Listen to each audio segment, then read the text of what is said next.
Hello friends, welcome to the political philosopher. Friends, आज हम लोग फ्रांज फैनन को कंटिन्यू करेंगे।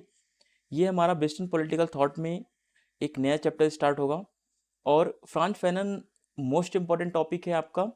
और फ्रांज फैनन से जो अब तक क्वेश्चन पूछे गए हैं एग्जाम में, वो या तो इनके बुक्स के बारे में आया हुआ है क्वेश्चन, ठीक है, या तो इनकी बुक्स के कुछ जो सब टाइटल होते हैं या कह लें बुक के शीर्षक के बारे में यहाँ से क्वेश्चन पूछा गया है।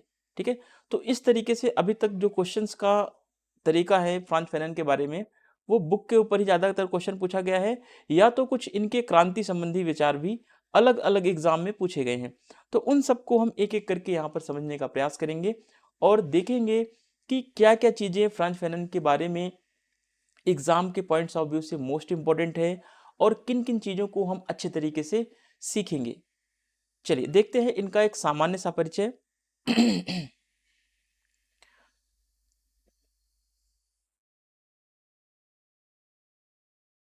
सामान्य परिचय में देखेंगे फ्रांज फैनन का जन्म जो है वो कैरिबियन खाड़ी की द्वीप में मार्टिनिक द्वीप में इनका जन्म होता है। ठीक है, कैरिबियन खाड़ी है, तो कैरिबियन खाड़ी का एक द्वीप है मार्टिनिक, तो इस मार्टिनिक में इनका जन्म यहाँ पर होता है।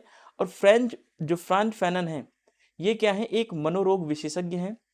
मनोरोग विशेषज्ञ होने के साथ साथ ये अश्वेत जाति, अश्वेत का मतलब होता है काला, ठीक है, अश्वेत जाति के कवि हैं, क्रांतिकारी दार्शनिक हैं और मानवतावादी विचारक भी हैं। साथ के साथ ये मार्क्सवाद से भी इनका प्रभाव देखने को मिलता है, लेकिन मार्क्सवाद से ज्यादा इंपॉर्टेंट क्या है, आलोचनात्मक सिद्धांत के ये समर्थक हैं या समर्थक थे। ठीक है, तो इतनी चीजें आपको समझना है कि मानवतावादी विचारक भी हैं, मानव के कल्याण पर बल देते हैं ये, मानव की स्वतंत्रता पर बल देते हैं ये। ठीक है, फिर आलोचनात्मक सिद्धांत क्रिटिकल थियरी का ये समर्थन किया इन्होंने, और इन्होंने ब्लैक या अश्वेत के ऊपर जो इनके विचार हैं वो सबसे ज्यादा इंपॉर्टेंट हैं, क्योंकि अश्वेत का जो कॉन्सेप्ट है ये बेसिकली व्हाइट मैन बर्डन के लिए आया हुआ है। ठीक है, व्हाइट मैन बर्डन का कॉन्सेप्ट आप आगे देखेंगे कि व्हाइट मैन बर्डन का जो कॉन्सेप्ट है इसमें यह माना गया है कि जो गोरे लोग हैं या कह लें जो श्वेत लोग हैं, ठीक है, इनके ऊपर एक भार है। भार कैसा है कि इन काले लोगों को शिक्षित करना, सभ्य बनाना, इनकी संस्कृति को आगे बढ़ाना। ठीक है, तो व्हाइट मैन बर्डन का मतलब है कि गोरे लोगों के ऊपर एक भार सा है काले लोगों को लेकर के, उनकी संस्कृति को लेकर, उनको उनको लिटरेट करना, ये सारी चीजें जो है व्हाइट मैन बर्डन के कॉन्सेप्ट में आपको देखने को मिलेगा। ठीक है, Frantz Fanon was born in a Martinique island in a Caribbean gulf. Fanon besides being a psychiatrist was a black poet and revolutionary philosopher, humanist, marxist and supporter of a critical theory। ठीक है, तो ये humanist भी है, Marxist भी हैं और critical theory को भी सपोर्ट करने वाले थिंकर हैं। तो बेसिकली इनका एक आइडिया बेसिक से आपको पता चल जाएगा एक जनरल कॉन्सेप्ट में। ठीक है, आगे देखते हैं। फैनन ने अल्जीरिया की स्वतंत्रता के लिए कार्य किया, यानी कि अल्जीरिया जो गुलाम था, ठीक है, अंग्रेजों का जो ये गुलाम था या उपनिवेश था, इस अल्जीरिया की मुक्ति के लिए इन्होंने कार्य किया या इसकी स्वतंत्रता के लिए इन्होंने कार्य किया। फ्रांज फैनन ने उपनिवेशवादी उत्पीड़न, सांस्कृतिक साम्राज्यवाद तथा जातीय पूर्वाग्रह के मनोवैज्ञानिक प्रभावों का व्यवहारिक विश्लेषण किया है। फ्रांज फैनन ने बताया कि उपनिवेशवाद क्या होता है, उस उपनिवेशवाद का उत्पीड़न कैसा होता है, सांस्कृतिक साम्राज्यवाद क्या है, जातीय पूर्वाग्रह क्या होते हैं, पूर्वाग्रह मनोवैज्ञानिक क्या है, इन सब का एक इन्होंने व्यवहारिक विश्लेषण किया। इन्होंने बताया कि कैसे कैसे उपनिवेशवाद जो है शोषण करता है, कैसे जातिगत आधार पर भेदभाव होता है, कैसे रंग के आधार पर, अपार्थाइड के आधार पर कैसे काले गोरों के बीच भेदभाव किया जाता है। तो इस सब का इन्होंने एक प्रैक्टिकल एनालिसिस किया। प्रैक्टिकल एनालिसिस करने के बाद इन्होंने यह चीज सामने रखी कि कैसे उपनिवेशवाद में लोगों का जीवन शोषण के तरीके से या शोषणपूर्ण जीवन कैसे वो जीते हैं। ठीक है, Frantz Fanon worked with the for the independence of Algeria. Fanon analyzed the psychological efforts of the colonial oppression, culture imperialism, and the racial prejudice। ठीक है, तो इन सब के बारे में, कॉलोनियल ऑपरेशन कैसे चलता है, कैसे होता है, कल्चरल इंपीरियलिज्म क्या है ना, और कैसे कैसे साइकोलॉजिकल इफेक्ट पड़ता है हर चीज का, इन सब चीजों का इन्होंने एक प्रैक्टिकल एनालाइज किया है, प्रैक्टिकल वर्णन किया है, कह लें या कह लें व्यवहारिक विश्लेषण इन्होंने अपनी पुस्तकों में किया है। आगे देखिए, फ्रांज फैनन, उनका अंतिम लक्ष्य क्या था? उनका अंतिम लक्ष्य था संपूर्ण मानव जाति की स्वतंत्रता। आपने अभी ऊपर देखा कि फ्रांज फैनन कैसे हैं, मानवतावादी विचारक भी है। ठीक है, मानवतावादी विचारक भी हैं ये यानी कि ये मानव के कल्याण के लिए, मानव की स्वतंत्रता के लिए ये पूरी तरीके से क्या है, अपने आप को इन्होंने समर्पित कर दिया है। खास करके जहां पे उपनिवेशवाद है, जहां पर भी उपनिवेशवाद है, तो इन्होंने उपनिवेशवाद का क्या किया है, विरोध किया है, क्योंकि इन्होंने देखा है कि उपनिवेशवाद में किस तरीके से शोषण होता है, किस तरीके से लोगों का चाहे वो सांस्कृतिक शोषण हो, चाहे वो आर्थिक शोषण हो, चाहे वो रंग भेद के आधार पर जातीय शोषण हो, हर तरीके से कैसे कैसे लोगों का शोषण किया जाता है। तो उसका इन्होंने एक प्रैक्टिकल एनालिसिस किया, जिसकी वजह से इन्होंने आगे चल के उपनिवेशवाद का पूरी तरीके से विरोध किया है, और इन्होंने मानव की मुक्ति पर ज्यादा बल दिया है, मानव की स्वतंत्रता पर बल दिया है। ठीक है, ये कहते हैं कि व्यक्ति को किसी भी तरीके से गुलाम नहीं बनाया सकता, चाहे वो उपनिवेशवादी तरीका हो, चाहे वो कोई और सा तरीका हो। ठीक है, किसी भी तरीके से व्यक्ति को गुलाम नहीं बना सकते आप, किसी भी तरीके से व्यक्ति के ऊपर आप आधिपत्य स्थापित नहीं कर सकते। तो इनका मेन उद्देश्य ही क्या है कि संपूर्ण मानव जाति की, चाहे वो जाति काली जाति हो, चाहे वह श्वेत हो, चाहे वह अश्वेत जाति हो, दोनों जातियों के कल्याण की बात ये करते हैं। ठीक है Frantz Fanon, Karl Marx, Hegel, John Paul Sartre, यहां से क्वेश्चन आया हुआ है जॉन पॉल सार्त्र से। ठीक है, कहीं कहीं जीन पॉल सार्त्र आपको देखने को मिलेगा। यह एक अस्तित्ववादी विचारक हैं। ठीक है, तो जीन पॉल सार्त्र के विचारों से, सिगमंड फ्रायड के मनोविश्लेषण से, मैक्स वेबर के विचारों से, कार्ल गुस्ताव जंग से, ये ऐसे ऐसे थिंकर्स हैं जिनके विचारों का प्रभाव जो है फ्रांज फैनन के ऊपर पड़ा हुआ है। तो आप समझ सकते हैं कि फ्रांज फैनन के ऊपर अलग अलग थिंकर्स का प्रभाव है, तो उनके विचारों में भी आपको विविधताएं देखने को मिलेंगी, जाहिर सी बात है। His ultimate goal was the freedom of all mankind। Important है ये लाइन। ठीक है, Frantz Fanon was influenced by Karl Marx, Hegel, Jean Paul Sartre, Sigmund Freud, Max Weber and Carl Gustav Jung. ठीक है, इन सबसे क्या है, ये इन्फ्लुएंस्ड हैं, इनके ऊपर इन सारे थिंकर्स का प्रभाव या इम्पैक्ट पड़ा हुआ है।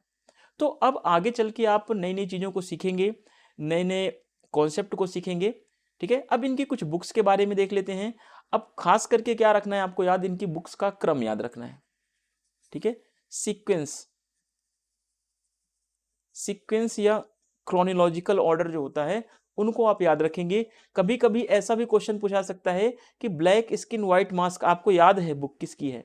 फ्रांज फैनन की बुक है, याद है आपको। ठीक है, लेकिन आपको ईयर नहीं याद है, तो कभी ऐसा भी क्वेश्चन पूछ सकता है कि ब्लैक स्किन व्हाइट मास्क किस ईयर में लिखी गई, 1951, 1952, 1956, 1956, 1957। इस तरीके से ईयर वाइज भी दे सकता है। जब बहुत ज्यादा फैक्चुअल क्वेश्चन पूछेगा तब वहां पर आपसे गलती होने के चांसेस आपकी बढ़ जाएंगे। ठीक है, तो आप इन सारी चीजों को ध्यान रखें, ईयर वाइज बुक्स को याद रखें। तो इनकी फर्स्ट बुक जो है वो है ब्लैक स्किन और एंड व्हाइट मास्क, जो 1952 में लिखी गई थी। ठीक है, फिर दूसरी बुक है अ डाइंग कॉलोनियलिज्म, 1959 में लिखी गई। इसमें इन्होंने उपनिवेशवाद के पतन के बारे में बताया कि कैसे कॉलोनी का कैसे डिग्रेडेशन होता है, कैसे उसका डिक्लाइन होता है कॉलोनीज का, उसके बारे में इन्होंने बताया। ठीक है, फिर इनकी अगली बुक है the wretched of the earth, the wretched of the earth. ठीक है, ये मोस्ट इंपॉर्टेंट बुक है। इसी बुक का शीर्षक जो है सार्त्रे ने लिखा है, जीन पॉल सार्त्रे ने, एग्जाम में पूछा गया है। ठीक है, जीन पॉल सार्त्रे ने इसी बुक का शीर्षक लिखा है। तो ये भी ध्यान रखना, धरती के अभागे लोग। फिर अलाइनेशन एंड फ्रीडम, ये अलाइनेशन एंड फ्रीडम जो बुक लिखी गई है ये नव मार्क्सवाद से प्रभावित होकर लिखी गई, नव मार्क्सवाद से प्रभावित होकर, या कह लें कि आलोचनात्मक सिद्धांत से प्रभावित है। ठीक है, इतनी चीजों को आप ध्यान रखेंगे। फिर इनकी अगली बुक है फैक्ट्स ऑफ ब्लैकनेस, फिर टुवर्ड्स द अफ्रीकन रेवोल्यूशन 1964 में। ठीक है, ये ईयर वाइज आप जितना याद कर पाए, कम से कम 1 2 3 4 4 तक तो आप क्रम से याद रखें, ये 4 मोस्ट इंपॉर्टेंट हैं। और बाकी चीज़ों को भी आप याद रखते रहें। एग्ज़ाम पास में है, अगले महीने से एग्ज़ाम आपका स्टार्ट हो जाएगा, है ना। तो आप लोग ज़्यादा से ज़्यादा प्रैक्टिस सेट लगाएं जितना हो सके पॉसिबल। अब इनके कुछ पॉलिटिकल थॉट्स को देखते हैं, इनके कुछ राजनीतिक विचारों को देखते हैं। जैसे कि इन्होंने सांस्कृतिक उपनिवेशवाद का इन्होंने विरोध किया। ठीक है, opposition to the cultural colonialism. Fanon के उपनिवेशवाद संबंधी विचार जो है अनुभव पर आधारित है। ठीक है, क्योंकि इन्होंने उपनिवेशवाद में कैसे शोषण होता है, कैसे शोषण किया जाता है, उसका इन्होंने प्रॉपर तरीके से अनुभव लिया था। कैसे काले व्यक्ति और कैसे गोरे व्यक्ति के बीच भेदभाव होता है, कैसे काले व्यक्ति को नीचा समझा जाता है और गोरे व्यक्ति अपने आप को श्रेष्ठ कैसे समझते हैं, इस सब का इन्होंने प्रॉपर तरीके से अनुभव लिया और उस अनुभव के आधार पर इन्होंने उपनिवेशवाद संबंधी विचार को व्यक्त किया। तो ध्यान रखना कि फ्रांज फैनन के जो उपनिवेशवाद संबंधी विचार हैं वो प्रैक्टिकली है, यानी कि ये एक्सपीरियंस बेस्ड है।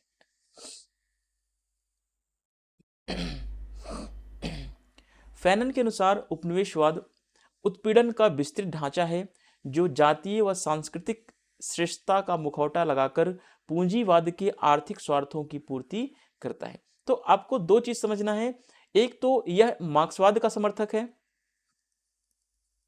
ठीक है, फ्रांज फैनन कैसे विचारक है, मार्क्सवादी विचारक हैं या मार्क्सवाद को ये सपोर्ट करते हैं। ठीक है, तो जो मार्क्सवाद को सपोर्ट करेगा वो जाहिर सी बात है पूंजीवाद का विरोध करेगा। तो आपको ये दूसरी चीज समझनी है कि इन्होंने पूंजीवाद के आर्थिक स्वार्थों को बताया है कि पूंजीवाद में क्या होता है, स्वार्थ होता है। तो इन्होंने पूंजीवाद का भी विरोध किया है। और फ्रांज फैनन बताते हैं कि उपनिवेशवाद जो है उत्पीड़न का एक विस्तृत ढांचा है, यानी उपनिवेशवाद में बहुत ज्यादा शोषण होता है, जिसमें जातीय शोषण होता तो होता है, लेकिन इसमें जो उपनिवेश बनाता है अपना, वो अपनी सांस्कृतिक श्रेष्ठता दिखाता है। जैसे जो गोरे लोग होते थे, ठीक है, गोरे लोग जो अंग्रेज लोग थे वो क्या करते थे, वो अपने आप को श्रेष्ठ समझते थे और काले लोगों को क्या समझते थे, काले लोगों को हीन भावना से देखते थे या उनको नीचा समझते थे। ठीक है, तो यही बेसिकली व्हाइट मैन बर्डन का कॉन्सेप्ट आपको यही इसी में आपको देखने को मिलेगा। तो जो गोरे लोग हैं वो अपने जातीय अपनी संस्कृति को श्रेष्ठ मानते हैं और श्रेष्ठ मानकर क्या करते हैं, पूंजीवाद के जो आर्थिक स्वभाव हैं, जो आर्थिक स्वार्थ हैं, उनको पूरा करने में वे लगे रहते हैं। ठीक है, अब आपको कॉमन सा समझना है कि उपनिवेशवाद पर इन्होंने जो अपने विचार दिए हैं फ्रांज फैनन ने, वो अनुभव के आधार पर दिया है इन्होंने। और सीधी सी बात है कि इन्होंने सांस्कृतिक उपनिवेशवाद हो या आर्थिक उपनिवेशवाद हो या कैसा भी उपनिवेशवाद हो, हर तरीके के उपनिवेशवाद का इन्होंने विरोध किया है, क्योंकि इन्होंने कहा कि उपनिवेशवाद पूंजीवाद का स्वार्थ सिद्ध करने का एक तरीका है। तो इन्होंने पूंजीवाद का भी विरोध किया है। ठीक है, इतना क्लियर है। Fanon's view on the colonialism are based on the experience. According to Fanon, colonialism is an elaborate structure of oppression that serves the economic interest of capitalism under the guise of a radical and cultural superiority. ठीक है, तो इन्होंने बताया कि जो colonialism होता है, जो उपनिवेशवाद होता है, वो एक ऐसा स्ट्रक्चर है जो ऑपरेशन करता है लोगों का। ठीक है, जो क्या है, जो उत्पीड़न या ऑपरेशन का एक विस्तृत या एलोबरेटेड स्ट्रक्चर है, जिसमें बहुत सारी चीजें जो कैपिटलिज्म को प्रमोट करती हैं उनको आगे बढ़ाया जाता है, और इसमें कल्चरल हेजीमनी को भी स्टैब्लिश किया जाता है। ठीक है, ये चीज आप ध्यान रखेंगे, या कह लें कि कल्चरल सुपीरियरिटी को ध्यान में रखा जाता है। फ्रांज फैनन ने अपनी प्रसिद्ध पुस्तक लिखी या कृति लिखी black skin and white mask. ठीक है, black skin and white mask इन्होंने कब लिखी, ये ईयर आपको जरूर याद होना चाहिए। इस पुस्तक में इन्होंने उपनिवेशवाद व गुलामी के सांस्कृतिक व सामाजिक दुष्प्रभावों का विश्लेषण किया है। तो कभी कभी ऐसा भी क्वेश्चन पूछा सकता है कि फ्रांज फैनन ने किस पुस्तक में उपनिवेशवाद और गुलामी के सांस्कृतिक और सामाजिक दुष्प्रभावों का विश्लेषण किया है, तो ब्लैक स्किन और व्हाइट मास्क में किया है। ठीक है, ये चीज ध्यान रखेंगे। फैनन ने रूपयार्ड किल्पिंग द्वारा समर्थित व्हाइट मैन बर्डन थियरी यानी श्वेत जाति का भार का सिद्धांत का क्या किया है, विरोध किया है इन्होंने। ठीक है, इन्होंने कहा कि जो श्वेत जाति का भार का कॉन्सेप्ट है वो सही नहीं है, सही नहीं है, ना तो श्वेत जाति का भार का सिद्धांत और ना ही अश्वेत जाति की श्रेष्ठता, दोनों गलत है। ठीक है, सबसे बड़ी चीज इन्होंने कहा कि मानवता होती है, ना श्वेत ना ही अश्वेत। सबसे बड़ी चीज मानवता, मानव की स्वतंत्रता होती है। इनका मेन मकसद या मेन मोटिव जो है यही रहा है।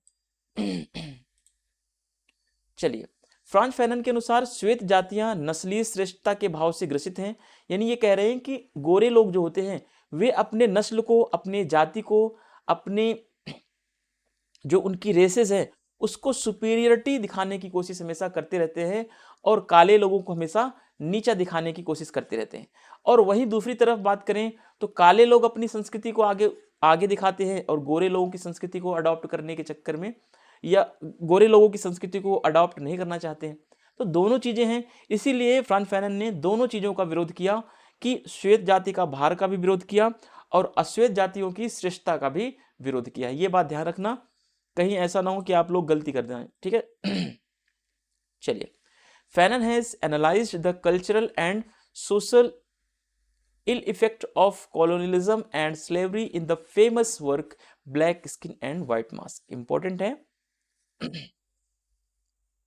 Fanon has opposed white man burden theory supported by Rudyard Kipling। ठीक है, जो रुडयार्ड किल्पिंग के द्वारा व्हाइट मैन बर्डन का कॉन्सेप्ट दिया गया या जिसको सपोर्ट किया गया, उसका फ्रांज फैनन ने क्या किया है, अपोज्ड किया है या विरोध किया है।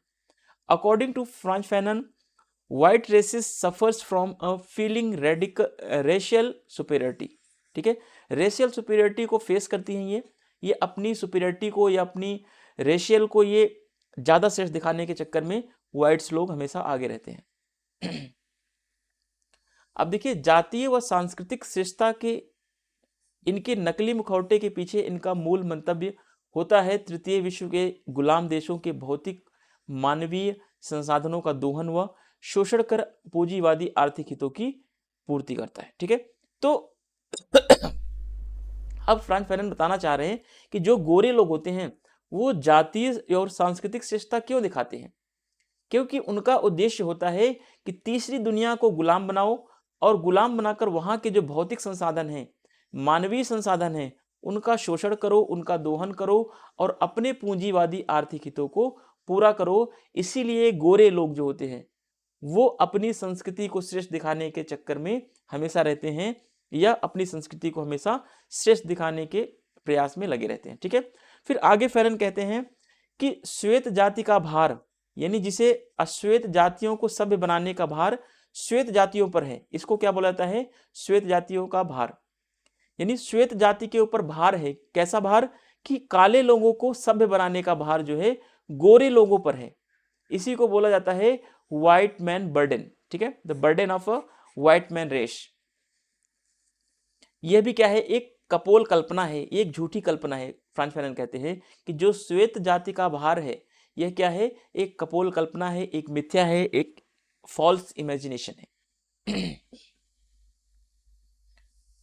Their main intention behind their fake masks of the racial and cultural superiority, it is to fulfill their capitalist economic interest by exploiting the physical and human resources of the slave countries of the third world. According to Frantz Fanon, the burden of the white races जिसे हम कहते हैं the burden of civilizing the black races is on the white races, ठीक है, is figment of a imagination. क्या है? एक imagination है, नॉट अ ट्रू. फिर आगे देखिए, क्रूर गोरी जातियों की सांस्कृतिक श्रेष्ठता का यह भाव अश्वेत लोगों के मस्तिष्क व मनोविज्ञान पर हीन भावना के गहरे घाव करता है. अब देखो, जो क्रूर गोरी जातियां हैं, ठीक है, जो श्वेत लोग हैं, वे अपनी जो सांस्कृतिक श्रेष्ठता का भाव प्रदर्शित करते हैं. इससे क्या होता है? इससे यह प्रदर्शित होता है, इससे जो काले लोग हैं, जो अश्वेत लोग हैं, उनके मस्तिष्क पर या उनके मस्तिष्क पर ऐसा मनोवैज्ञानिक प्रभाव पड़ता है जिससे कि काले लोग अपने आप को क्या समझते हैं? हीन भावना से देखते हैं. वे काले लोग सोचते हैं कि गोरे लोग श्रेष्ठ है, क्योंकि गोरे लोगों ने ऐसा दिखाया है, ऐसा प्रदर्शित किया है कि काले लोग क्या है? हीन लोग हैं, और गोरे लोग क्या है? श्रेष्ठ लोग हैं. तो ऐसे में जब गोरे लोग अपनी सांस्कृतिक श्रेष्ठता को प्रदर्शित करते हैं, तो ऐसी सिचुएशन में क्या होता है? काले लोग जो होते हैं, जो अश्वेत लोग हैं, उनके मस्तिष्क पर ऐसा मनोवैज्ञानिक प्रभाव पड़ता है कि काले लोग अपने आप को ही हीन भावना में रख देते हैं, और इसके चक्कर में अपने आप को श्रेष्ठ बनाने के लिए काले लोग क्या करते हैं कि अश्वेत व्यक्ति अपनी सांस्कृतिक हीनता के कलंक से मुक्ति पाने के लिए श्वेत यानी गोरे मालिक की संस्कृति, रीति रिवाज, भाषा अपनाने की कोशिश करता है ताकि वह उनके बराबर आ सके. आज हमारे साथ यही हो रहा है. आज हम इंडियन क्या कर रहे हैं? आज हम इंडियन अमेरिकन कल्चर को अडॉप्ट कर रहे हैं, यूरोपियन कल्चर को अडॉप्ट कर रहे हैं. क्यों? क्योंकि यह दिखाने के चक्कर में, क्योंकि हम भी क्या हो सकते हैं? हम भी ग्रेट कल्चर को अडॉप्ट करते हैं, या भी हमारी भी कल्चर ग्रेट है, ठीक है. हम भी अपने आप को महान दिखाने के लिए गोरे लोगों की कल्चर्स को या वेस्टर्न के कल्चर को अडॉप्ट कर रहे हैं, क्योंकि हमारे मन में हीनता की भावना अंग्रेजों ने या वेस्टर्न यूरोपीय देशों ने बैठा दी है कि इंडियन और या यूरोपीय जो कंट्री, सॉरी एशियन कंट्रीज, या जो इंडिया की कंट्रीज हैं या अफ्रीकन कंट्रीज हैं, इनकी संस्कृति क्या है? बहुत पीछे है. अभी भी ये धोती कुर्ता पहनते हैं, अभी भी ये सांप के खेल दिखाते हैं, अभी भी ये मदारियों के खेल दिखाते हैं, ठीक है. तो हम क्या करते हैं? तो हम अपनी जो हमारी संस्कृति है उसको छोड़ करके हम गोरे लोगों की संस्कृति को अडॉप्ट करने लग जाते हैं. हम मैकडोनाल्ड्स में जाते हैं, हम KFC में जाते हैं, हम गर्मियों में भी कोट पैंट पहनते हैं, है ना. जबकि हमारी वेशभूषा क्या है? हमारे यहाँ का कल्चर कैसा है? हमारे यहाँ का एटमॉस्फेयर गर्म एटमॉस्फेयर है, जिसकी वजह से हम लोग धोती कुर्ता या ऐसे लाइट वेट के कपड़े पहनते हैं जिससे कि हमें प्रॉपर तरीके से वेंटिलेशन मिलता रहे हमारी बॉडी को. लेकिन हम क्या करते हैं? हम कोट पैंट या वेस्टर्न कल्चर को देखते हैं, और वेस्टर्न कल्चर में इतनी अच्छी चीज़ें होती हैं, हम सोचते हैं कि हमारे यहाँ तो बिल्कुल बेकार चीज़ें हैं. तो हम वेस्टर्न कल्चर को अडॉप्ट करने के चक्कर में अपने कल्चर को भूल जाते हैं, क्योंकि वेस्टर्न कल्चर ने ऐसा दिखाया है कि वेस्टर्न कल्चर श्रेष्ठ है, ठीक है. तो यही चीज फ्रांज फैनन बताने का प्रयास करता है कि गोरे लोग अपनी संस्कृति को श्रेष्ठ दिखाते हैं, जिससे काले लोगों के ऊपर क्या होता है? मनोवैज्ञानिक प्रभाव पड़ता है, और काले लोग अपने आप को क्या समझते हैं? हीन भावना से अपने आप को देखते हैं, और इस हीन भावना से निकलने के चक्कर में काले लोग क्या करते हैं? गोरे लोगों की संस्कृति को अडॉप्ट करते हैं, जिससे अंत में क्या होता है कि गोरे लोगों की संस्कृति को अडॉप्ट करने के चक्कर में वे काले लोग अपनी संस्कृति को क्या होते हैं? भूल जाते हैं. दिक्कत ये आती है, ठीक है. This feeling of cultural superiority of the cruel white races leaves deep wound in deep wounds of inferiority complex on the mind and psychology of the black people. The get rid of the stigma of a cultural inferiority, the black man tries to adopt the culture, customs and languages of the white masters so that he can become equal to them. ठीक है. तो black man क्या करता है? Cultures को, customs को, languages को, है ना, अपने मास्टर्स के सारी चीज़ों को अडॉप्ट करने की कोशिश करता है, जिससे कि ब्लैक मैन भी अपने मास्टर या अपने मालिक की तरह इक्वल बन सके. अब होता क्या है कि जब हम अपनी संस्कृति को छोड़कर दूसरे की संस्कृति को अपनाने के चक्कर में पड़ते हैं, तो इस पर क्या होता है? इस पर सारी प्रक्रिया में वह अपनी संस्कृति व भाषा से हर व्यक्ति क्या हो जाता है? अलगाव का शिकार हो जाता है, या अपनी संस्कृति से कुंठित हो जाता है. ठीक है. ये अलगाव का शिकार आपने देखा था 9 मार्क्सवाद में. ठीक है, नियो मार्क्सिज्म में आपने देखा था, या आपने देखा था कि ये अलगाववाद का शिकार जो है युवा मार्क्स के विचारों में आपको देखने को मिलते थे। युवा marks, the economic philosophic of a manuscripts of 1844 में जो युवा मार्क्स के विचार देखने को मिलते थे वो अलगाववाद के आधार पर है। ठीक है, तो ये अलगाववाद क्यों आ रहा है? क्योंकि पूंजीवाद का शिकार धीरे धीरे हम लोग हो रहे हैं, ऐसा फ्रांस फैनन बताता है। क्योंकि पूंजीवादी संस्कृति क्या है? जो वेस्टर्न संस्कृति है, जो वेस्टर्न कल्चर है वो पूंजीवादी है। तो पूंजीवादी कल्चर क्या है? अपने आप को ऊपर दिखाता है, और जो हम एशियन और अफ्रीकन कल्चर हैं वो हमें, वेस्टर्न कल्चर वाले हमें नीचे समझते हैं, और हम क्या करते हैं, हम उनको श्रेष्ठ समझकर उनके कल्चर को अडॉप्ट करने के चक्कर में भागते हैं, जिससे अंत में क्या होता है कि ना तो हम अपने कल्चर को अडॉप्ट कर पाते हैं, ना ही उनके कल्चर को पूरी तरीके से अडॉप्ट कर पाते हैं, और हम अलगाव के शिकार हो जाते हैं, या कह लें हम अलाइनेशन के कॉन्सेप्ट में या अलाइनेशन के पार्ट में पहुंच जाते हैं। ठीक है,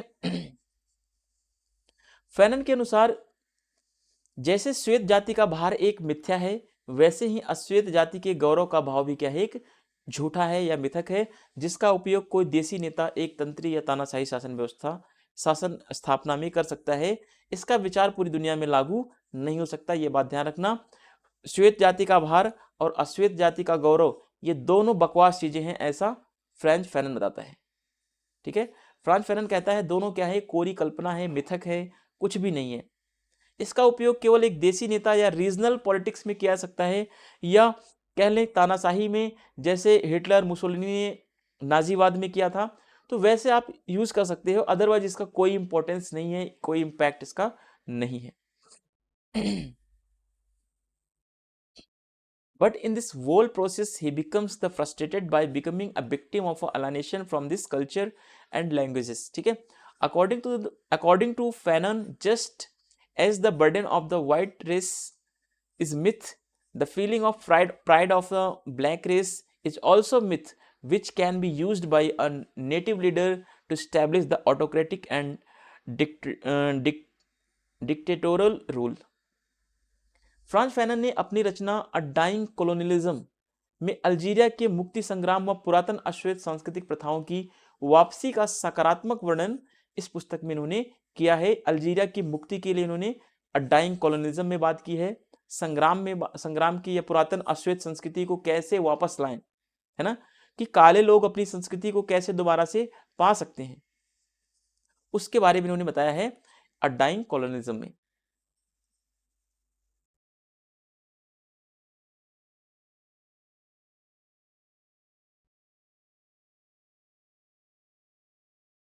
चलिए आगे देखते हैं। In his work A Dying Colonialism, Fanon gave a positive description of Algeria's liberation struggle and the return of ancient black culture practices. ठीक है, इन्होंने बताया है कि कैसे हम अपने एंशियंट ब्लैक कल्चर की तरफ हम रिटर्न आ सकते हैं, उसके बारे में इन्होंने अ डाइंग कोलोनियलिज्म में बताया है। ठीक है, इतना आप ध्यान रखेंगे। इससे ज़्यादा मुझे नहीं लगता कि एग्जाम में अभी तक पूछा गया हो या पूछा जाएगा। हाँ, बाकी आप लोग जितना बुक पढ़ेंगे, बुक्स को आप बार बार पढ़ते रहिए, क्योंकि जो सारी चीज़ें ली गई हैं वो बुक से ही उठा कर ली गई हैं। बुक्स को आप पढ़ते रहेंगे तो आपको और भी चीज़ें, और भी जो बेसिक आइडियाज़ होते हैं, जो बेसिक कॉन्सेप्ट होते हैं, वो भी क्लियर होते जाएंगे। इसके साथ साथ चीज़ें और बेहतर आप समझ पाएंगे। चलिए अब इनका अगला कॉन्सेप्ट देखते हैं, राष्ट्रीय मुक्ति आंदोलन और क्रांति संबंधी विचारों को देखेंगे।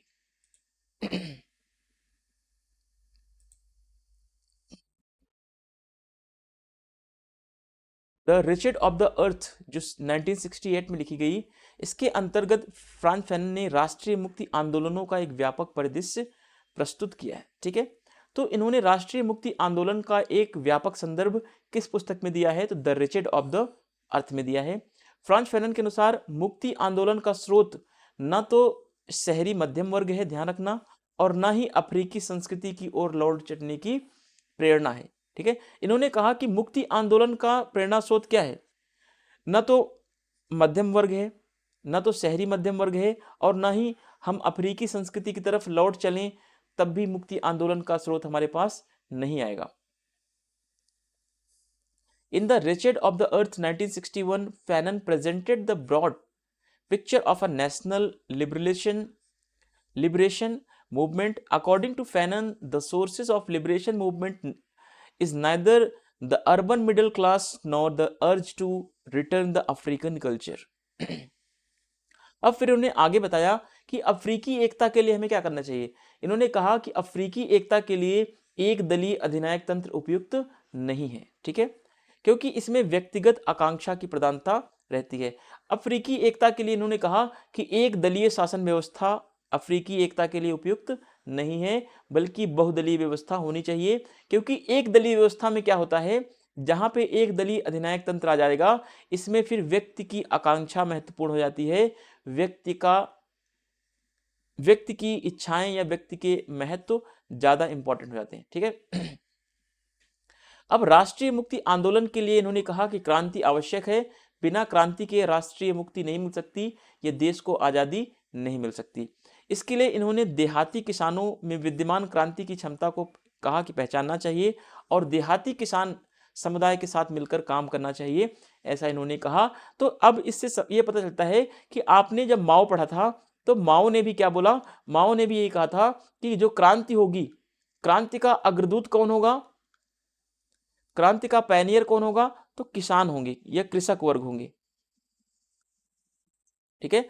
माओ ने भी कहा कि क्रांति किसानों के द्वारा की जाएगी और क्रांति का जो क्षेत्र होगा वो गांव से क्रांति होगा, ठीक है। तो यही बात फ्रांज फैनन भी कहते हैं कि देहाती किसानों को इकट्ठा करो और जो देहाती किसानों में क्रांति करने की क्षमता है उसको पहचानो और देहाती किसानों के साथ एक समुदाय बनाओ और समुदाय बनाकर काम करो, जिससे हमें मुक्ति मिलेगी, जिससे हम क्रांति कर सकते हैं। किसके खिलाफ, तो जो व्हाइट मैन है, ठीक है, जो अंग्रेज हैं, जो श्वेत लोग हैं, इनके खिलाफ हमें क्रांति करनी है और क्रांति करके हमें क्या लेना है, हमें मुक्ति लेनी है या हमें राष्ट्रीय स्वतंत्रता प्राप्त करनी है। One party dictatorship is not suitable for African unity because it gives primacy to individuals' ambition. Revolution is a necessary for the national liberation movement. For this, the revolutionary potential present in the rural farmers should be recognized and work should be done together with the rural farmer community. तो यहाँ पे कह रहे हैं कि जो revolutionary potential है उसको आइडेंटिफाई करो, फार्मर्स को इकट्ठा करो और फार्मर्स के अंदर जो क्रांति करने का पोटेंशियल है उसको पहचानो और क्या करो, उनकी एक कम्युनिटी बनाकर रेवोल्यूशन को स्टार्ट करो, तभी हमें वास्तविक रूप में फ्रीडम मिल पाएगी। अब यहाँ पे कुछ कोटेशंस हैं, इनको ध्यान में रखते हैं। कोटेशन नहीं है ये, थोड़ा सा यहाँ पे बोल्ड करके लिखा गया है, बट ये इंपॉर्टेंट है, ठीक है। फ्रांज फैनन के अनुसार किसानों, शहरी गरीबों एवं लुच्चा सर्वहारा, ठीक है, लुम्पेन जो टाइप के लोग होते हैं, इनके मध्य गठबंधन द्वारा क्रांति होगी। तो ये फ्रांज फैनन कहता है कि क्रांति में कौन कौन लोग भाग ले सकेंगे, तो किसान होंगे, शहरी गरीब जो शहरों में जो गरीब रहते हैं वो भाग लेंगे, जो लुम्पेन टाइप के लोग होते हैं, जो लुच्चा लफंगे लोग होते हैं वे, इन तीनों में क्या होगा, गठबंधन होगा, इन तीनों में कॉलोनाइजेशन होगा, जिसके माध्यम से क्रांति होगी और इस क्रांति के द्वारा अल्जीरिया को मुक्त किया जाएगा, ठीक है। अल्जीरिया के लोगों को लिबर्टी मिलेगी या उनके लोगों को स्वतंत्रता मिलेगी, ठीक है। तो ध्यान रखना कि जो फ्रांज फैनन कहता है कि क्रांति में कौन कौन से लोग भाग लेंगे, किसान, शहरी गरीब और लुच्चा सर्वहारा, इन तीनों के मध्य क्या होगा, एक गठबंधन होगा। अतः फ्रांज फैनन की क्रांति की रणनीति जो है माओ के समान है। जैसा माओ ने बोला कि क्रांति का अग्रदूत कौन होगा, किसान होंगे या कह लें कृषक वर्ग होंगे, तो वैसे ही माओ ने भी जैसे किसानों को आगे बढ़ाया, वैसे ही फ्रांज फैनन भी कहते हैं कि क्रांति का अग्रदूत कौन होगा, कृषक वर्ग होंगे, ठीक है। परंतु परंपरागत मार्क्सवाद का ये क्या है, ये विरोधी है, ये बात ध्यान रखना। इसने ट्रेडिशनल मार्क्सिज्म का विरोध किया। According to Frantz Fanon, revolution will take the place through an alienation between the peasants and urban poor and the rogue proletariat, ठीक है। So Fanon's strategy of revolution is similar to Mao's, ठीक है। Frantz Fanon की strategy कैसी है, माओ की जैसी है। But it is against traditional Marxism. लेकिन फ्रांज फैनन जो है परंपरागत मार्क्सवाद का ये विरोध करता है, परंपरागत मार्क्सवाद का ये समर्थन नहीं करता बिल्कुल भी, ये आलोचनात्मक सिद्धांत का समर्थक है। ज्यादातर ये नव मार्क्सवाद को इसने सपोर्ट किया, ध्यान रखना।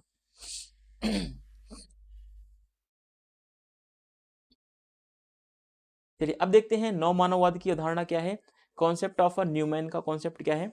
द रिचर्ड ऑफ द अर्थ पुस्तक में फ्रांज फैनन ने नव मानव की अवधारणा दी है। ठीक है, नव मानव की अवधारणा इन्होंने किस पुस्तक में दिया है, तो the wretched of the earth में दिया है। नव मानव क्या है, नव मानव सृजनात्मक स्वतंत्रता से लैस होगा, यानी नव मानव जो होगा उसके अंदर सृजनात्मक स्वतंत्रता होगी, है ना, क्रिएटिव फ्रीडम होगा उसके पास। ठीक है, जैसा कि नव मार्क्सवाद में आपको देखने को मिलेगा, जैसा कि युवा मार्क्स के विचार में आपको देखने को मिलेगा। ठीक है, तो अब नव मानववाद की अवधारणा को हम कह सकते हैं कि यह नव मानववाद की अवधारणा जो है वो युवा मार्क्स के विचारों से प्रभावित है, क्योंकि युवा मार्क्स के विचारों में भी सृजनात्मक स्वतंत्रता पर बल दिया गया है, पूंजीवाद के नकारात्मक प्रभावों को बताया गया है। ठीक है, अलगाववाद का कैसे कैसे कॉन्सेप्ट आया है उसके बारे में बताया गया। ठीक है, आगे देखते हैं। फ्रांज फैनन कहता है कि फ्रांज फैनन जो है सांस्कृतिक साम्राज्यवाद के मानसिक व मनोवैज्ञानिक प्रभावों से पूर्णतः क्या होगा, मुक्त होगा। ठीक है, वह कहता है कि मानव जो होगा, ठीक है, व्यक्ति जो होगा सांस्कृतिक साम्राज्यवाद के मानसिक दुष्प्रभाव से क्या होना चाहिए, पूर्णतः मुक्त होना चाहिए। तो ये मानव के ऊपर बल दे रहा है, कह रहा है कि मानव को जो पूंजीवाद की, जो साम्राज्यवाद की जो मानसिक मनोवैज्ञानिक क्षति है उससे व्यक्ति को कैसे मुक्त किया जाए, कैसे उसको पूर्णतः स्वतंत्रता मिलनी चाहिए। तो इन सब के बारे में the wretched of the earth में वह बताने का प्रयास करता है। वह अपनी जड़ों व संस्कृति से जुड़ा हुआ मानव होगा, ऐसा फ्रांज फैनन कहता है। ठीक है, फ्रांज फैनन कहता है जो नव मानव होगा वह अपनी जड़ों से जुड़ा होगा, यानी कि अपनी संस्कृति से जुड़ा होगा, दूसरे की संस्कृति को अडॉप्ट करने के पीछे नहीं भागेगा। अब क्वेश्चन हो सकता है कि नव मानव की क्या विशेषता है।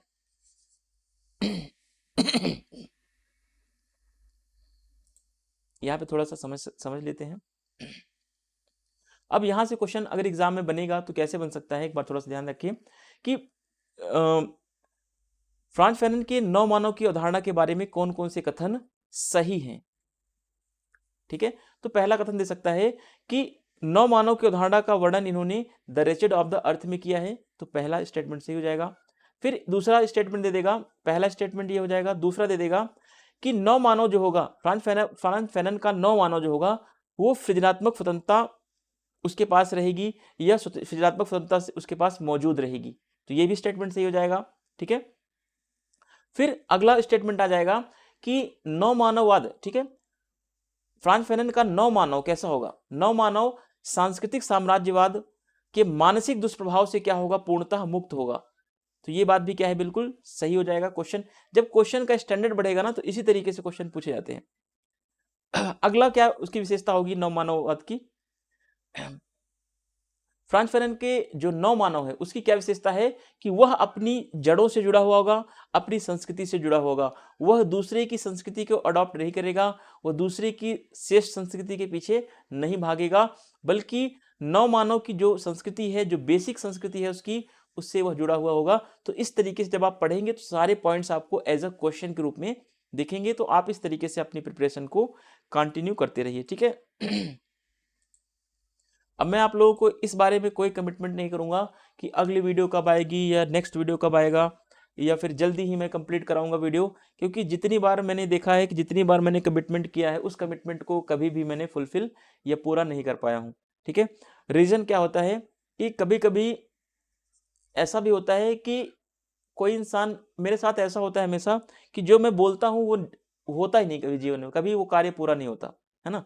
इसीलिए मैं सोच रहा हूँ कि कोई भी कार्य होगा आपको पहले उसके बारे में इंफॉर्मेशन नहीं दूंगा, जितना हो सकेगा पॉसिबल मैं करूंगा। ठीक है, क्योंकि अभी तक जितनी बार मैंने कहा है, ये ग्रुप पे मैंने आपको मैसेज डाला है कि कल से कंटिन्यू क्लासेस होंगी, तो उसके चक्कर में क्या होता है कि कुछ ना कुछ प्रॉब्लम्स आ जाती हैं, चाहे वो पर्सनल प्रॉब्लम्स हों, चाहे वो कॉलेज या एजुकेशन को लेकर हों, या कुछ अदर रीजंस होते हैं जिसकी वजह से वो जो कमिटमेंट होता है वो फुलफिल नहीं हो पाता है। तो आगे से इन चीज़ों का ध्यान रखा जाएगा और आगे से कोई भी ऐसा कमिटमेंट नहीं किया जाएगा आप लोगों के लिए कि जिससे आप लोग अपने मन में एक इच्छाएं पाल के रखते हैं कि आगे से हाँ सर 2-2 वीडियो पर डे डालिए, 3-3 वीडियो पर डे डालेंगे, है ना। तो इस तरीके से अब कोई कमिटमेंट नहीं की जाएंगी और जितना पॉसिबल हो पाएगा मैं उतनी अपनी कोशिश करूंगा कि जल्दी से जल्दी कोर्स को कंप्लीट कराऊं, ठीक है। चलिए, in this book the wretched of the earth Fanon has give the concept of a new man. तो न्यू मैन का कॉन्सेप्ट इन्होंने the wretched of the earth में दिया है।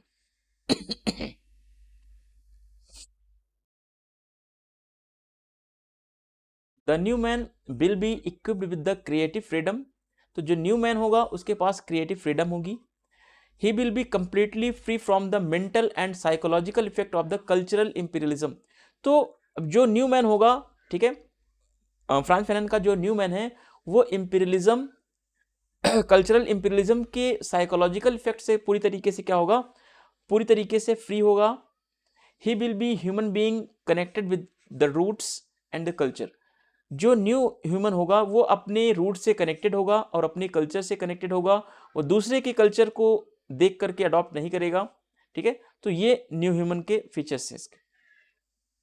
फ्रांस फैनन का मानना है कि क्रांति के माध्यम से आर्थिक व सांस्कृतिक साम्राज्यवाद का अंत कर तृतीय विश्व की समस्याओं की नवीन मौलिक हल ढूंढे जाएंगे। फ्रांस फैनन कहता है कि अगर क्रांति होगी तो क्रांति के माध्यम से हम क्या कर सकते हैं, आर्थिक और सांस्कृतिक साम्राज्यवाद का एक तो अंत कर देंगे, और जब आर्थिक और सांस्कृतिक साम्राज्यवाद का अंत हो जाएगा तो हम क्या देख पाएंगे, तीसरी दुनिया की जो समस्याएं हैं उन समस्याओं को कैसे हम नए तरीके से उनका हल ढूंढ सकते हैं, तो उनके पीछे हम जाएंगे। तो जरूरी क्या है, अभी जरूरी है, फैनन कहता है कि सबसे ज्यादा जरूरी है कि सांस्कृतिक साम्राज्यवाद का अंत हो, आर्थिक साम्राज्यवाद का अंत हो, तभी हम तीसरी दुनिया की समस्याओं का हल कर पाएंगे, ठीक है। तो इन्होंने कहा कि क्रांति के माध्यम से ही हम आर्थिक और सांस्कृतिक साम्राज्यवाद का अंत कर सकते हैं। अब आर्थिक व सामाजिक विकास तथा पुनर्निर्माण के लिए इन्होंने पाश्चात्य मॉडल की बजाय स्थानीय हल खोजे जाएंगे, ऐसा इन्होंने बोला। इन्होंने कहा कि हम अपने सामाजिक विकास और आर्थिक विकास को करने के लिए हम जो है पश्चिमी दुनिया के मॉडल को नहीं अपनाएंगे, बल्कि हम अपने जो लोकल सॉल्यूशन होंगे उस लोकल सॉल्यूशन पे हम जाएंगे, स्थानीय हल पर जाएंगे। जो हमारे लोकल सॉल्यूशन होंगे वो ज़्यादा इफेक्टफुल होंगे, ठीक है। Fanon believes that through the revolution economic and cultural imperialism will be ended and new and fundamental solutions to the problems of the third world will be found. Local solutions will be found instead of a western models for economic and social development and the reconstructions, ठीक है। इन्होंने कहा कि हमें local solution ढूंढना पड़ेगा अपने economic and social development के लिए, ना कि हमें वेस्टर्न मॉडल्स पर भागना चाहिए, ठीक है। तो इन्होंने वेस्टर्न मॉडल्स का विरोध किया है। इन्होंने कहा कि हमें लोकल सॉल्यूशन को ढूंढना चाहिए, लोकल जो चीज़ें हैं, हमारे स्थानीय वस्तुएं जो हैं उनका यूज़ करके हमें अपना विकास करना चाहिए। अब देखिए, पूंजीवाद का विरोध और समाजवाद का समर्थन। ये मार्क्सवादी विचारक हैं तो जाहिर सी बात है कि पूंजीवाद का विरोध करेंगे और समाजवाद का समर्थन भी करेंगे। Opposition to capitalism and support of socialism, ठीक है। फैनन पूंजीवाद को एक शोषण परक व रंग भेद मूलक शासन प्रणाली मानता है, तो ये पूंजीवाद को बिल्कुल भी अच्छा नहीं मानता। फैनन कहता है कि पूंजीवाद में क्या होता है, शोषण होता है, पूंजीवाद में रंग भेद होता है, पूंजीवाद में जो अमीर लोग हैं, जो गोरे लोग हैं, वो अपने आप को ग्रेट मैन दिखाते हैं, श्रेष्ठ प्रदर्शित करते हैं और काले लोगों को नीचा दिखाने का प्रयास करते हैं। वहीं पर अगर बात करें समाजवादी व्यवस्था को, समानता व मानवीय गरिमा पर आधारित फ्रांस फैनन मानता है, ठीक है। तो फ्रांस फैनन समाजवादी व्यवस्था को क्या कहता है कि इसमें समानता है, इसमें व्यक्ति की गरिमा पर यह आधारित व्यवस्था है, ठीक है। तो फैनन के अनुसार सामाजिक व्यवस्था क्या है, समाजवादी व्यवस्था अच्छी है और पूंजीवादी व्यवस्था बेकार है। फैनन के अनुसार समाजवादी देश उपनिवेश व गुलाम देशों की जनता के क्या है, मित्र हैं, ठीक है। समाजवादी देश क्या होते हैं, समाजवाद जो है उनका मित्र है। किसका मित्र है, जहां पे उपनिवेश है, उपनिवेशवादी और गुलाम देशों की जनता के मित्र कहे जाते हैं समाजवादी, ठीक है। ऐसा फ्रांस फैनन कहता है। फ्रांज फैनन कहता है कि समाजवादी देश कभी भी पूंजीवाद का समर्थन नहीं करते, बल्कि समाजवादी तो शोषण के जो शिकार हैं उनका समर्थन करते हैं, उनको शोषण से बचाने का प्रयास करते हैं। ठीक है, गुलाम देशों को आजाद कराने का प्रयास करते हैं समाजवादी देश, ना कि पूंजीवाद का समर्थन करते हैं।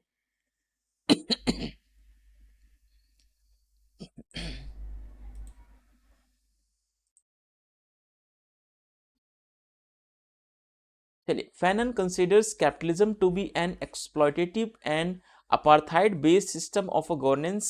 He considers the socialist system to be based on the equality of the human dignity. ठीक है, ये कहता है कि जो सोशलिस्ट सिस्टम है वो किस पर बेस्ड है, तो इक्वलिटी और ह्यूमन डिग्निटी पर बेस्ड सिस्टम है। तो ये क्या है, गुड है, ये बढ़िया है। और जो कैपिटलिज्म है यह क्या है, यह एक्सप्लॉयटेटिव है, यह शोषणकारी है, यह बेकार है। ठीक है, according to Fanon, socialist countries are friends of the people of colonial and slaves countries. Important है ये भी। अब फ्रांज फैनन जो है हिंसा का समर्थन करता है, वॉयलेंस का ये सपोर्ट करता है। परंपरागत मार्क्सवादी विचारकों की तरह फैनन भी हिंसा को ऐतिहासिक विकास का आवश्यक बल मानता है। जैसा कि परंपरागत मार्क्सवादियों ने कहा कि ऐतिहासिक विकास के लिए क्या है, हिंसा जरूरी है। क्रांति, अगर आगे समाज को हमें आगे बढ़ाना है तो इसके लिए हमें क्या करना पड़ेगा, हिंसा बहुत ही आवश्यक है। क्रांति के लिए हिंसा जरूरी है। ठीक है, चलिए, फैनन के अनुसार जनता के द्वारा हिंसा का प्रयोग उनके नेताओं के द्वारा हिंसा का संगठन और प्रशिक्षण ही सामाजिक सत्यों को समझने के लिए जन समूहों को सक्षम बनाता है। तो इन्होंने कहा कि हिंसा का प्रयोग जनता को शीघ्रता से करना चाहिए और हिंसा के प्रयोग करने से ही उनके नेता जो हैं हिंसा को भी और ट्रेनिंग और प्रशिक्षण के माध्यम से सामाजिक रियलिटी या सामाजिक सत्य को समझने में सक्षम बनेंगे।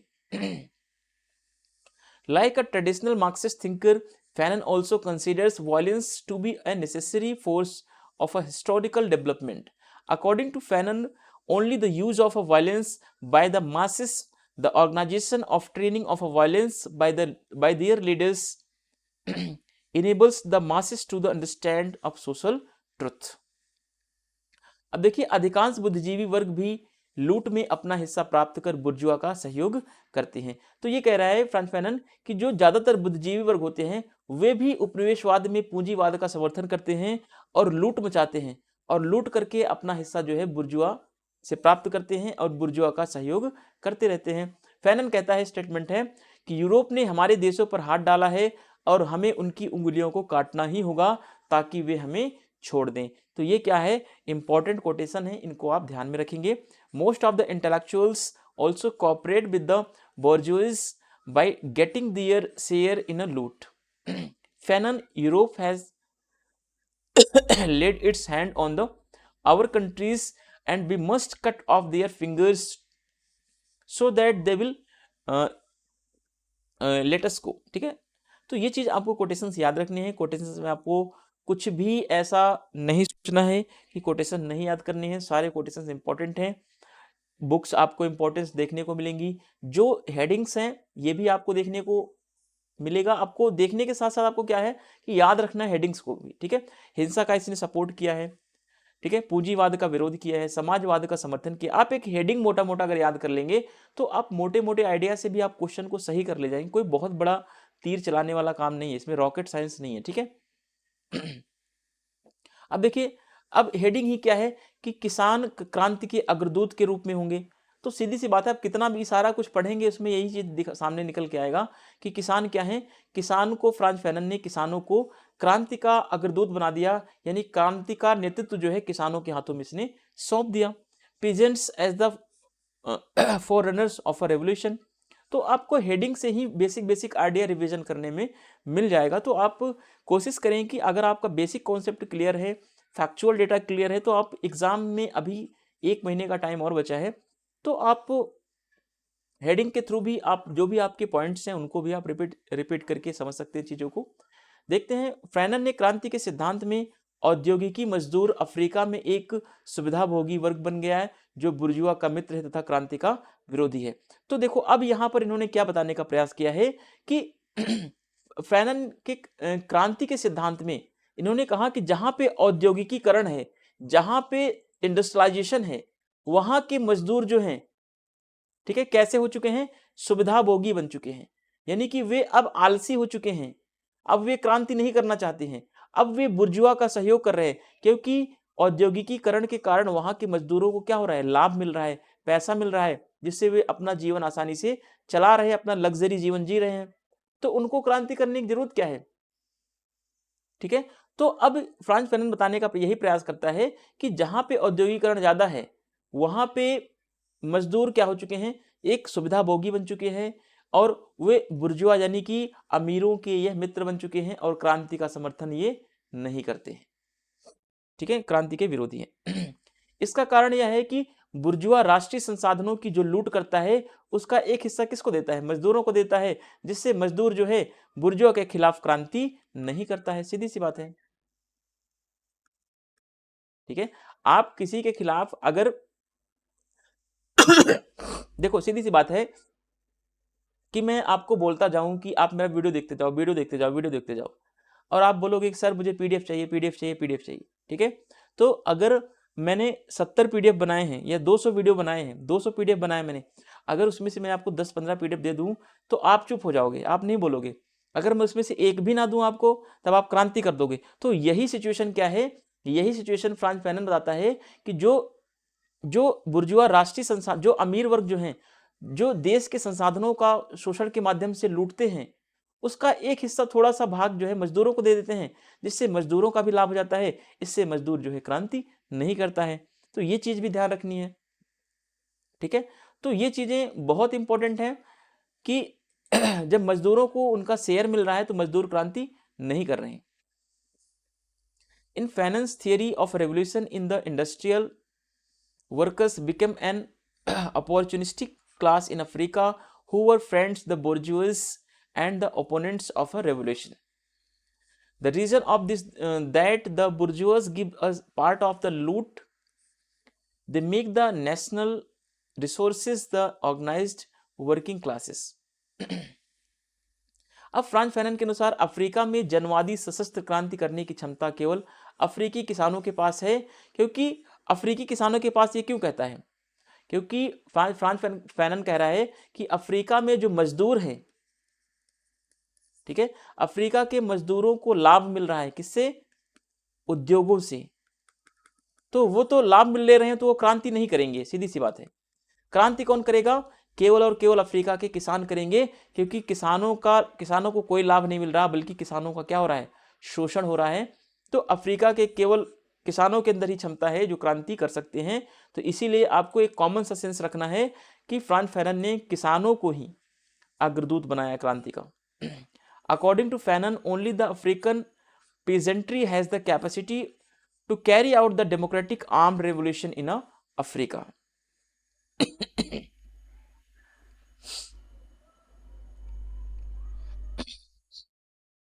अब इसका लास्ट कुछ, धरती के अभागे लोग, यानी कि the wretched of the people of the earth, धरती के अभागे लोग कौन हैं, कैसे हैं, यहां से नेट में क्वेश्चन पूछा गया है, ठीक है।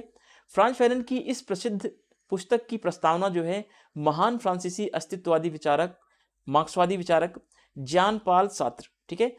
अब क्वेश्चन एग्जाम में पूछा गया है कि जो फ्रांज फैनन ने द रिचेड ऑफ द अर्थ पुस्तक लिखी, इसका शीर्षक उसने कहां से लिया, ये किस थिंकर से लिया, तो जीन पॉल सार्त्रे से लिया, ठीक है।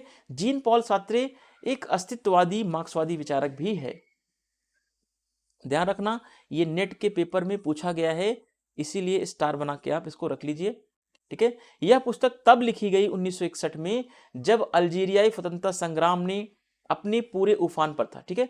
यह पुस्तक उस समय लिखी गई थी जब अल्जीरियाई स्वतंत्रता संग्राम या अल्जीरियाई रेवोल्यूशन अपने पूरे चरम पर था, या अपने कह लें पूरे पीक पर था, ठीक है। यह पाश्चात्य साम्राज्यवादी शक्तियों के आर्थिक व मनोवैज्ञानिक शोषण का जीवंत दस्तावेज है। इसमें यह बताया गया है कि कैसे पाश्चात्य साम्राज्यवादी शक्तियां या उनकी आर्थिक शक्तियां या उनकी मनोवैज्ञानिक शोषण कैसे उन्होंने किया है, उसका एक जीवंत वर्णन या जीवंत डिस्क्रिप्शन कह लें, ठीक है, डिस्क्रिप्शन इसमें दिया गया है, लिविंग डॉक्यूमेंट कह सकते हैं इसको, ठीक है।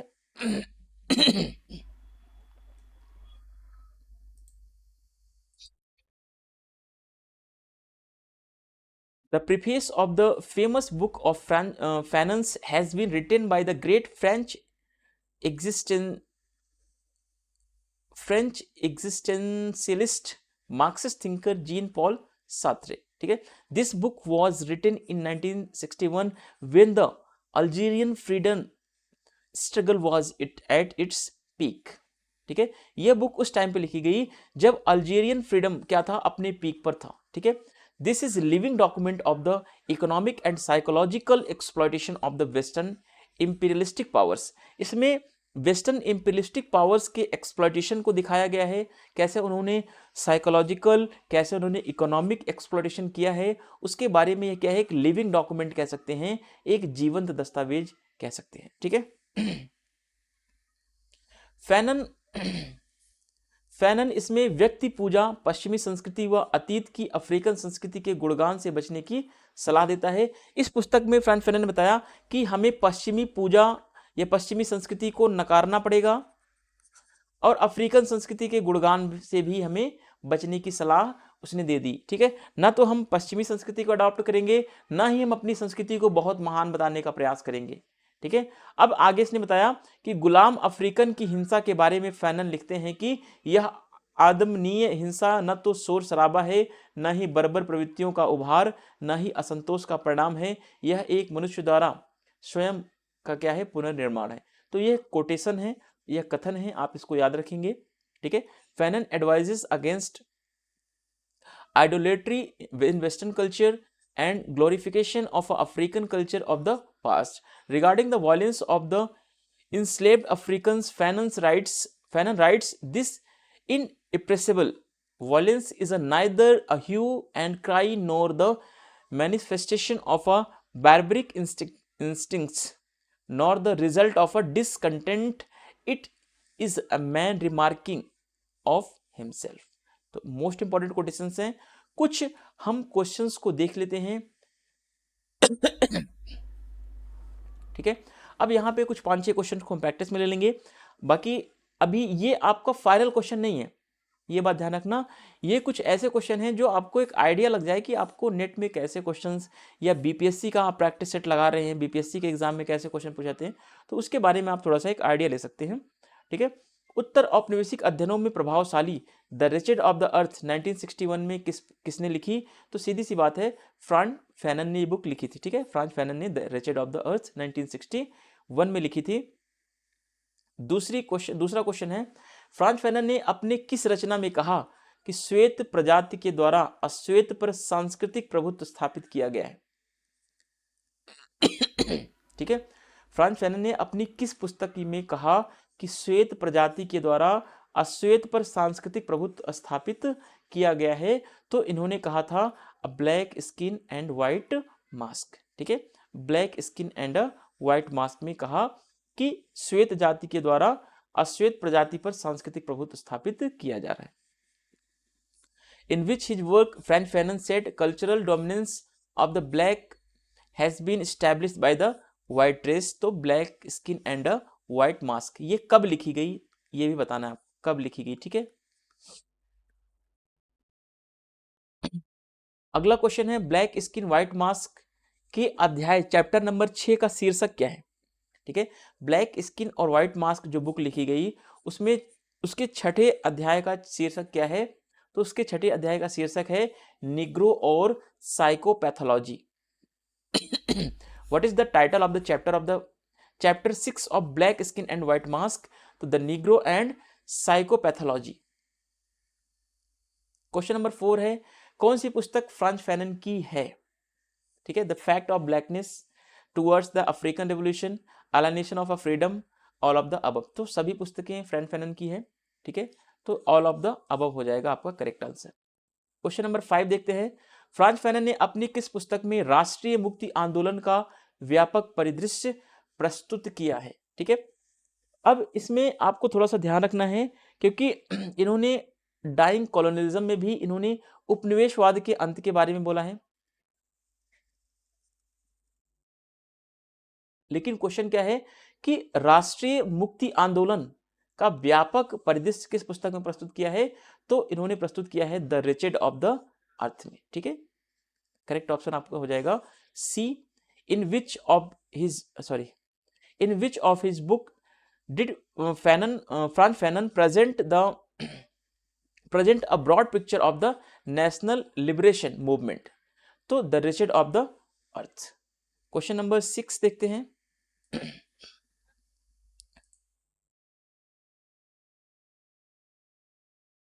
क्वेश्चन नंबर 6 है फ्रांस फैनन की पुस्तक ब्लैक स्किन व्हाइट मास्क कब आई या किस ईयर में लिखी गई? तो ये 1952 में लिखी गई। मैंने आपको इसीलिए बताया था कि आप ईयर वाइज याद रखें। When did the France Fanon book black skin white mask come out? ठीक है, तो 1952 में आई। इस तरीके से आपका ये फ्रांस फैनन का एक छोटा सा टॉपिक था जो कंप्लीट होता है। उम्मीद करता हूं कि इतनी सारी चीजें आप पढ़ लेंगे तो आप कुछ अपना बेसिक आइडिया भी लगाएंगे, बेसिक एनालिसिस करेंगे तो भी आप चीजों को सही कर ले जाएंगे। और